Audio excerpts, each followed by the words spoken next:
क्या कर दिया सबको पप्पू सी की ओर से गुड मॉर्निंग। सभी बच्चों को हमारे ओर से हार्दिक शुभकामनाएं। मैं एक बार फिर आप लोगों के सामने ऑनलाइन क्लास को लेकर आया हूँ। यह स्पेशल क्लास खास तौर पर आप मेरे अति प्रिय हो और मैं आप लोगों से बहुत ज्यादा प्रभावित रहता हूँ क्योंकि आप मेरा कदर और सम्मान करते हैं और एक शिक्षक को सम्मान से, इज्जत और प्रतिष्ठा से बढ़कर और कुछ नहीं होता।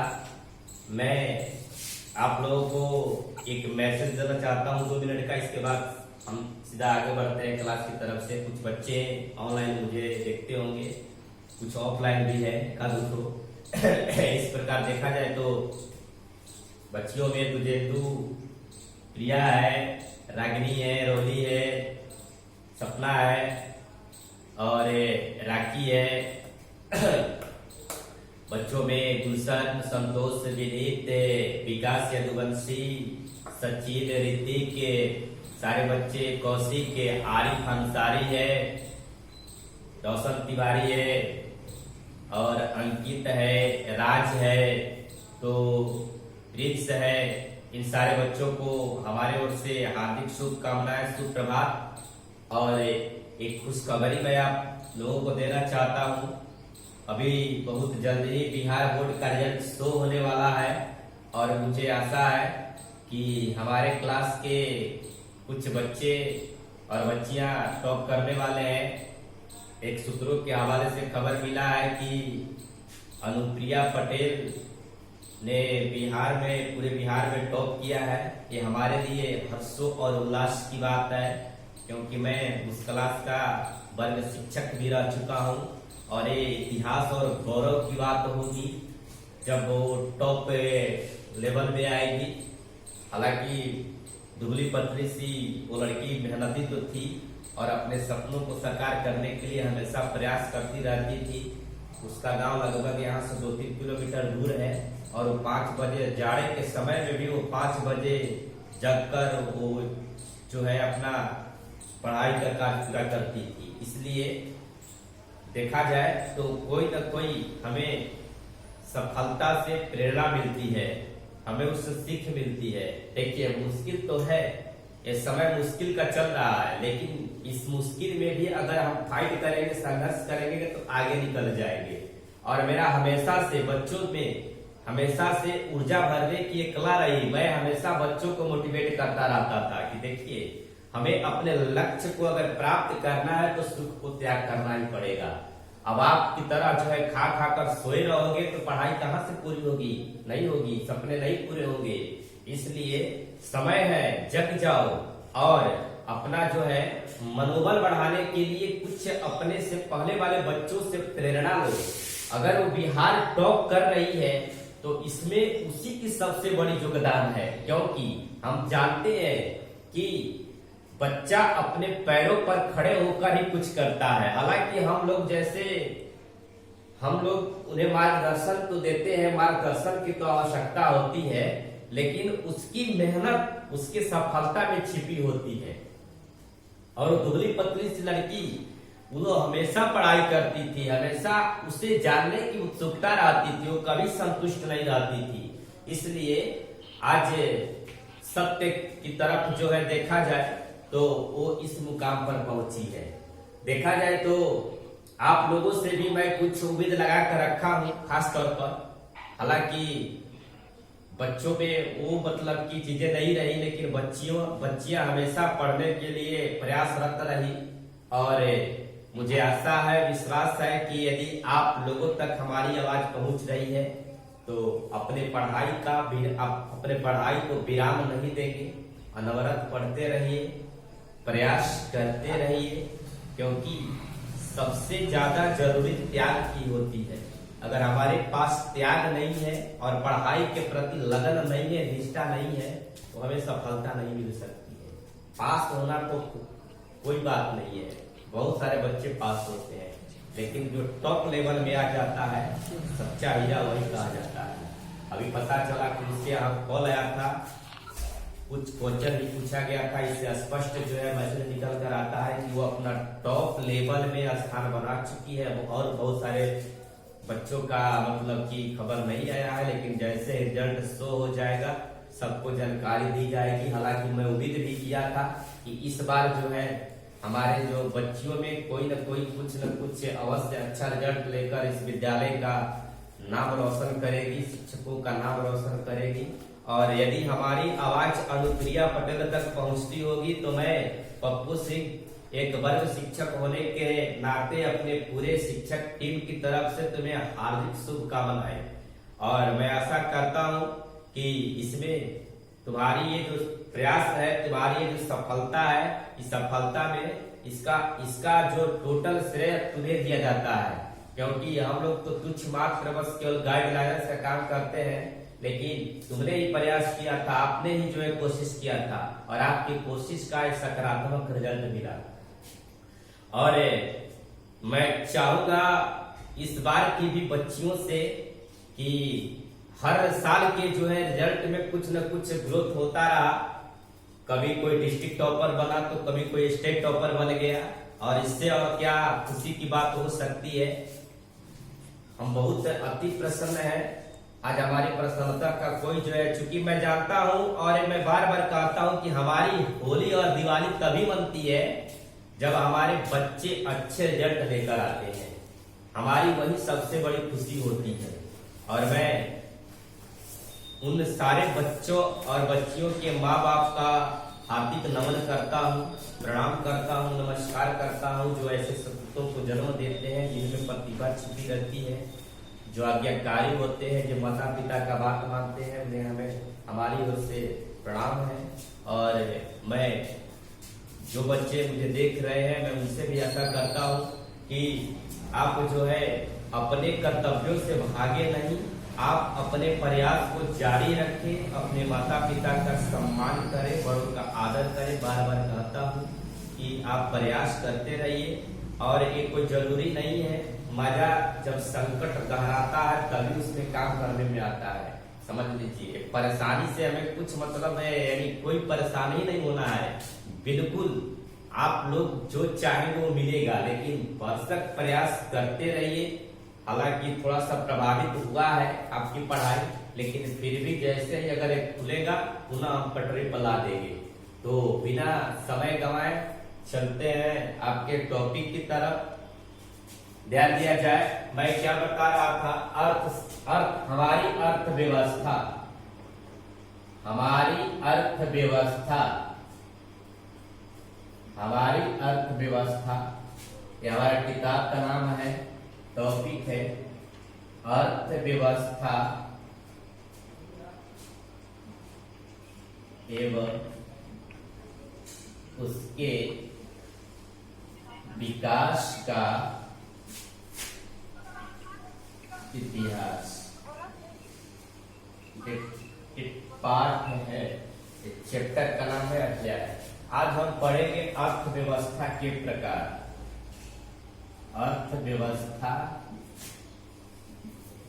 के प्रकार वे, अभी मैं एक दिन पूर्व आया था, परसों रोज आया था, तो मैं बताया था अर्थव्यवस्था की संरचना के बारे में कि पूरे के पूरे भारतीय अर्थव्यवस्था की संरचना 3 तरह की होती है। इसमें प्राइमरी सेक्टर में एग्रीकल्चर, कृषि आता है, दूसरे क्षेत्र में उद्योग आता है, और तीसरे क्षेत्र को सेवा क्षेत्र कहा जाता है। आज हम बात करेंगे अर्थव्यवस्था के प्रकार, type of economy, type of economy, type of economy, economy, अर्थव्यवस्था के प्रकार। स्पष्ट है, मतलब कि तो मैं बता रहा था कि पूरे अर्थव्यवस्था 3 तरह की होती है। इसमें पहला अर्थव्यवस्था है पूंजीवादी अर्थव्यवस्था, पूंजीवादी, पूंजीवादी अर्थव्यवस्था। दूसरा है समाजवादी अर्थव्यवस्था, और तीसरा है मिश्रित अर्थव्यवस्था, अर्थव्यवस्था। ध्यान दिया जाए, ये अर्थव्यवस्था 3 प्रकार की होती है, जिसमें पहला पूंजीवादी अर्थव्यवस्था, दूसरा समाजवादी अर्थव्यवस्था, तीसरा मिश्रित अर्थव्यवस्था। अब बात करते हैं पूंजीवादी अर्थव्यवस्था की। पूंजीवादी ये शब्द आप नया नहीं सुन रहे हैं। पूंजीवाद शब्द का जानकारी मैं आप लोगों को इतिहास में भी दे चुका हूं कि पूंजीवाद एक विचारधारा है, एक सिद्धांत है, जिसके तहत वस्तुओं एवं सेवाओं का उत्पादन एवं नियंत्रण किसी निजी व्यक्ति के पास होता है और वो निजी व्यक्ति अपने मुनाफे के लिए इसका निवेश करता है। देखा जाए तो पूंजीवादी अर्थव्यवस्था वह अर्थव्यवस्था है जहां उत्पादनों का स्वामित्व निजी व्यक्ति के पास होता है, जिसका उपयोग अपने लाभ के लिए करता है। जैसे America, Japan, Australia. America, Japan, Australia पूंजीवादी अर्थव्यवस्था है। यहाँ पूंजीवादी अर्थव्यवस्था पाई जाती है। जो दूसरे तरह की अर्थव्यवस्था है इसका नाम है समाजवादी अर्थव्यवस्था। एक और आगे समाजवाद और पूंजीवाद, ये दोनों चीज को मैंने इतिहास के 2nd चैप्टर में मैं बता दिया था कि समाजवाद क्या है, पूंजीवाद क्या है। अब हम इसको अर्थव्यवस्था के रूप में पढ़ रहे हैं, वही चीज है, सेम टू सेम चीज है। तो आपने समझा कि पूंजीवादी अर्थव्यवस्था वह अर्थव्यवस्था है जिसमें वस्तुओं के उत्पादन का स्वामित्व पूंजीपतियों के पास होती है, इस निजी व्यक्ति के पास होती है, जिसका उत्पादन निजी लाभ के लिए होता है। इसके एग्जाम्पल है अमेरिका, जापान, ऑस्ट्रेलिया। पूंजीवादी अर्थव्यवस्था के उदाहरण ये देश हैं। ऑस्ट्रेलिया। दूसरा है समाजवादी अर्थव्यवस्था, है समाजवाद से बना हुआ है। समाजवादी अर्थव्यवस्था वह अर्थव्यवस्था है जहां उत्पादन के साधनों का स्वामित्व सरकार के पास होती है, जो सबके फायदे के लिए होती है। इसे में चीन है, क्यूबा है, बहुत सारे देश, रूस है, जहां पर समाजवादी अर्थव्यवस्था पाई जाती है। और तीसरे प्रकार की जो अर्थव्यवस्था है उसका नाम है मिश्रित अर्थव्यवस्था। मिश्रित अर्थव्यवस्था का मतलब होता है कि वैसी अर्थव्यवस्था जिसमें पूंजीवादी और समाजवादी दोनों अर्थव्यवस्था शामिल होते हैं। अर्थात पूंजीवादी और समाजवादी अर्थव्यवस्था को मिलाकर मिश्रित अर्थव्यवस्था बनता है। इसका उदाहरण है भारत। भारत में मिश्रित अर्थव्यवस्था पाई जाती है। इस प्रकार देखा जाए तो यह अर्थव्यवस्था 3 तरह के है। अगला मैं जो टॉपिक ले रहा हूं, अर्थव्यवस्था का विकास। अर्थव्यवस्था का विकास।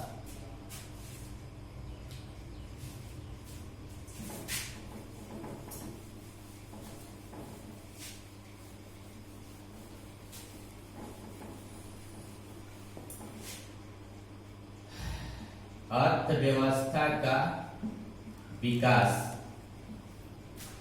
ध्यान दिया जाए, अर्थव्यवस्था के विकास का इतिहास एक लंबा है। क्योंकि अर्थव्यवस्था का विकास एक पौधे के विकास की तरह होती है। जिस तरह पौधे के विकास धीरे धीरे होता है और वो अपने परिपक्वता की स्थिति में फल फूल डाली जो मानव हित के लिए प्रदान करता है, ठीक उसी प्रकार अर्थव्यवस्था का भी विकास आदिम काल से हुआ, जब मनुष्य जंगलों में, पहाड़ों में घुमंतु या पशुओं की तरह जीवन जीता था। तो उस समय भी अर्थव्यवस्था थी, लेकिन जो मुद्रा के रूप में तो जो विनिमय का जो साधन था वो अलग प्रकार का था। अर्थव्यवस्था के विकास के इतिहास को देखने के लिए अपने देश के आर्थिक विकास को देखना होगा। भारतीय अर्थव्यवस्था के विकास की स्थिति किसी एक समान चमत्कारिक स्थिति नहीं है, इसका एक अपना इतिहास रहा है। अर्थव्यवस्था के विकास के इतिहास को हम 2 चरणों में देखेंगे। पहला आर्थिक विकास, और दूसरा मौद्रिक विकास। आर्थिक विकास और मौद्रिक विकास, दोनों विकास, तीनों विकास, विकास यदुवंशी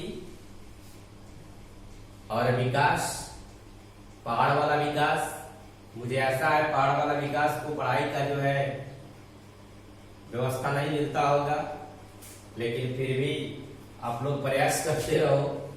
आर्थिक विकास की अगर चर्चा किया जाए तो बहुत सारे अर्थशास्त्रियों में आर्थिक विकास को लेकर काफी मतभेद है, जिसमें फिर भी इसकी परिभाषा कुछ महत्वपूर्ण भी मानी जा सकती है। जैसे प्रोफेसर रोस्ट्रो ने दिया था, आर्थिक विकास की ओर एक ओर श्रमिक शक्ति की वृद्धि दर तो दूसरी ओर जनसंख्या में वृद्धि के बीच का संबंध है। प्रोफेसर मेयर और बाल्डविल के अनुसार आर्थिक विकास एक ऐसी प्रक्रिया है जिसके द्वारा दीर्घकाल में किसी अर्थव्यवस्था की वास्तविक राष्ट्रीय आय में वृद्धि होती है। यानी economy development is a process whereby an economics real national income increase over a long period of time. यानी एक परिभाषा है प्रोफेसर मेयर एवं बाल्डविन का। प्रोफेसर मेयर एवं बाल्डविन, प्रोफेसर मेयर एवं बाल्डविन, इन लोगों ने परिभाषा दिया कि आर्थिक विकास एक ऐसी प्रक्रिया है जिसके द्वारा दीर्घकाल में अर्थव्यवस्था की वास्तविक राष्ट्रीय आय में वृद्धि होती है।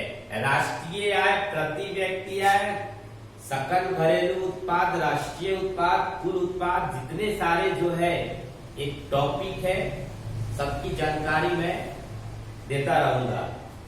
अब अगला जो विकास की प्रक्रिया है वो है समावेशी विकास। समावेशी विकास, ये विकास के अपने एक चरण होते हैं। जैसे जैसे पौधे का विकास होता है, पौधे के बीज को पहले पानी, खाद वगैरह देकर मिट्टी में डाला जाता है, पानी दिया जाता है, फिर वो बीज पौधे का रूप लेता है और धीरे धीरे प्रकाश संश्लेषण, सूर्य के प्रकाश और भी बहुत सारे उसके आवश्यक कारकों के द्वारा उसकी वृद्धि होती है। ठीक उसी प्रकार हमारे अर्थव्यवस्था का भी अपना एक विकास रहा। इसमें समावेशी विकास की अगर बात किया जाए तो आर्थिक विकास के जिस पद्धति से समाज के सभी वर्गों के जीवन स्तर ऊंचा हो जाए और समाज का कोई भी वर्ग विकास के लाभ से अछूता न रहे, तो ऐसे विकास को हम कहते हैं समावेशी विकास, इंक्लूसिव ग्रोथ। अर्थात ये रहा आपका समावेशी विकास। आर्थिक विकास की जिस पद्धति या प्रक्रिया से समाज के सभी वर्गों का जीवन स्तर ऊंचा हो जाए, समाज का कोई भी वर्ग विकास के लाभ से अछूता न रहे, तो ऐसे विकास को कहा जाता है समावेशी विकास। स्पष्ट है कि अर्थव्यवस्था के ढांचे में तो परिवर्तन होते हैं, इसके चलते लोगों की वास्तविक आय में परिवर्तन होता है, लेकिन आर्थिक विकास का जो मुख्य उद्देश्य है अर्थव्यवस्था के समस्त क्षेत्रों में उत्पादन के स्तर को बढ़ाना। अगर अर्थव्यवस्था के समस्त क्षेत्रों में उत्पादन के स्तर को नहीं बढ़ाया जाएगा तो फिर हम उस देश के विकास की कल्पना नहीं कर सकते हैं। अब आर्थिक विकास को जानने के बाद हम आर्थिक वृद्धि के बारे में जानना चाहते हैं। प्रोफेसर उर्सुला हिक्स के अनुसार, प्रोफेसर उर्सुला हिक्स के अनुसार आर्थिक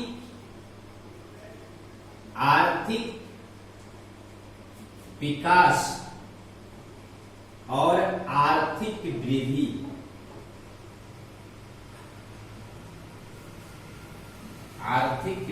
में क्या अंतर है?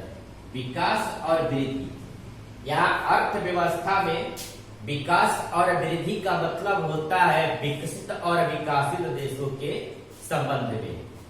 उर्सुला हिक्स ने कहा है कि आर्थिक विकास का मतलब विकासशील देश के साथ होता है, विकासशील देश के संदर्भ में होता है। यानी भारत क्या है? भारत अल्प विकसित राष्ट्र है, ये विकासशील है, इसकी विकास अभी जारी है, लेकिन बहुत से ऐसे विश्व के कंट्री है जो विकसित हो चुके हैं, जैसे अमेरिका, जापान में बहुत से ऐसे देश हैं जो विकसित हो चुके हैं। तो विकसित देशों के संबंध में आर्थिक वृद्धि शब्द का प्रयोग किया जाता है और विकासशील देशों के संदर्भ में आर्थिक विकास का जो है प्रयोग किया जाता है। इस प्रकार देखा जाए तो एक और विकास है जिसका नाम है सतत विकास। सतत विकास, सतत का मतलब लगातार, कंटिन्यू होता है। सतत विकास का जो शाब्दिक अर्थ होता है ऐसा विकास जो टिकाऊ हो, जारी रह सके। अर्थात बताया जाता है कि विकास की वह प्रक्रिया जिसमें वर्तमान की आवश्यकताएं बिना भावी पीढ़ी की क्षमता योग्यताओं से पूरी किया जाए, उसे सतत विकास कहा जाता है। अर्थात जो विकास लगातार जारी रह सके, जिसका होता रहे, उसे हम कहते हैं सतत विकास। तो इस प्रकार आप जान सकते हैं कि ये रहा आपका आर्थिक विकास और आर्थिक वृद्धि के बारे में। अब हम बात करते हैं मौद्रिक विकास। मौद्रिक विकास मुद्रा से बना हुआ है। मुद्रा में एक प्रत्यय लगा हुआ है, मुद्रा में एक प्रत्यय लगा हुआ है जिसके कारण ये शब्द बन गया मौद्रिक। इसका अर्थ होता है मुद्रा में होने वाला। मुद्रा मौनी के बारे में यानी मौद्रिक विकास किसी भी देश की अर्थव्यवस्था को संचालित करने में मुद्रा का काफी योगदान होता है। इसलिए सबसे पहले मौद्रिक विकास का भी तो होना जरूरी होता है। मौद्रिक विकास की पिछली सदी की आवश्यकताओं को पूरा करने के लिए मुद्रा की सतत आवश्यकता पड़ती है। क्या किया जाए, अगर मुद्रा जिसके पास नहीं है, समझिए तो व्यक्ति मुर्दा है। सारे के सारे व्यवस्था पैसे पर ही चलता है। यदि पैसा नहीं है तो सब कुछ बेकार है। पैसा तो सब कुछ हर जरूरतों को पूरा नहीं भी कर सकता है, लेकिन लगभग सारी की सारी जरूरतें पैसे की बदौलत ही पूरी होती है। इसलिए देखा जाए तो हमारे देश की विकास में मौद्रिक विकास का भी काफी योगदान रहा है। आज मुद्रा का विकास भी, मुद्रा के विकास का इतिहास भी एक लंबा इतिहास है। क्योंकि आप जानते हैं कि मौद्रिक के विकास से पहले जो विनिमय के माध्यम थे, जो एक्सचेंज के माध्यम थे, वो था वस्तु विनिमय। वस्तु विनिमय यानी जब मुद्रा का आविष्कार नहीं हुआ था, जब मुद्रा की खोज नहीं हुई थी, तो उस समय लोग लेन देन करते थे, लेकिन जो लेन देन का जो माध्यम था वो कोई वस्तु होता था। वो वस्तु गाय, बकरी, भैंस, दाल, चावल, पत्थर, जो भी कुछ है वो जो है विनिमय का साधन था। लेकिन उसमें कठिनाइयां थी, मौद्रिक वस्तु विनिमय में परेशानियां थी। इसलिए उस परेशानी को दूर करने के लिए हमें, क्योंकि कहा जाता है कि आवश्यकता आविष्कार की जननी है, जब तक जिन चीजों की आवश्यकता नहीं पड़ती है तब तक उस वस्तु का आविष्कार नहीं हो सकता है। परिणाम स्वरूप आज के इस युग में मानवीय मस्तिष्क का प्रयोग एक मशीन की तरह होने लगा है। आज मनुष्य इतना डेवलप कर चुका है कि जहां आकाश में सुई नहीं उड़ता, वहां कई तरह के जो है रॉकेट विमान उड़ रहे हैं। यह मानव मस्तिष्क का ही परिणाम है कि हमारे समाज में आज मुद्रा का विकास हुआ। आज सारे के सारे देश जो स्ट्रॉन्ग स्थिति में है, स्ट्रॉन्ग कंडीशन में है, कहीं न कहीं वहां की उस मुद्रा का कमाल है। हमारा भारतीय मुद्रा भी कुछ कम नहीं है। हमारे वैश्विक स्थिति में भारतीय मुद्रा का भी एक अपना अलग स्थान है। और देखा जाए तो अर्थव्यवस्था के विकास में मौद्रिक विकास का एक अपना खास अलग स्थान है। आज आप लोग देख रहे हैं कि आज लोग तकनीक की ओर बढ़ रहे हैं। आज इंफॉर्मेशन टेक्नोलॉजी का जमाना है। पहले के जमाने से और आज के युग से बहुत खास अंतर आ गया है। आज जो है पैसा कई रूपों में परिवर्तित हो गया है। आप जो है एटीएम में जाते हो, फटाक से कैश निकाल लेते हो। डेबिट कार्ड, क्रेडिट कार्ड, कई तरह के जो है कार्ड आपके पास होते हैं, जो ये मौद्रिक विकास का सूचक है। तो मौद्रिक विकास की संक्षिप्त मैंने कहानी आपको बताया कि मौद्रिक विकास से पहले वस्तु विनिमय था। वस्तु विनिमय में एक वस्तु से दूसरे वस्तु का देन लेन किया जाता था। मौद्रिक प्रणाली में मुद्रा से वस्तुओं एवं सेवाओं का विनिमय हुआ। बैंकिंग प्रणाली में आज बैंक हमारे बहुत सारे जरूरतों को पूरा करते हैं। आज एटीएम कार्ड आया है, डेबिट कार्ड आया है, बहुत सारे क्रेडिट कार्ड आया है। अब आप आगे बढ़ने से पूर्व जो है आप कुछ नोट कर लें प्रश्न, फिर मैं इसको आगे बढ़ाऊंगा। प्रश्न मैं आपको दे रहा हूं, प्रश्न को सोल्व करते रहिए। कितना मिनट टाइम है? 5 मिनट। प्रश्न सोल्व करते रहिए। यहाँ होमवर्क है 21/5। पहला, अर्थव्यवस्था किसे कहते हैं? अर्थव्यवस्था किसे कहते हैं? समाजवादी अर्थव्यवस्था क्या है? समाजवादी अर्थव्यवस्था क्या है? सतत विकास क्या है? सतत विकास क्या है?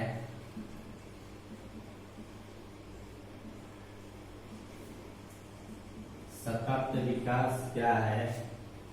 चौथा, आर्थिक वृद्धि, आर्थिक वृद्धि और आर्थिक विकास को, आर्थिक विकास को परिभाषित करें, परिभाषित करें। पांचवा है मौद्रिक विकास से क्या तात्पर्य है? मौद्रिक विकास से क्या तात्पर्य है? क्या तात्पर्य है? छठवां है समावेशी विकास किसे कहते हैं? समावेशी विकास किसे कहते हैं? एक प्रश्न है आपके लिए, आप इसे बनाते रहिए। जहाँ नहीं समझ में आएगा वहाँ पूछिए। तब तक के लिए धन्यवाद। मिलेंगे। Good bye.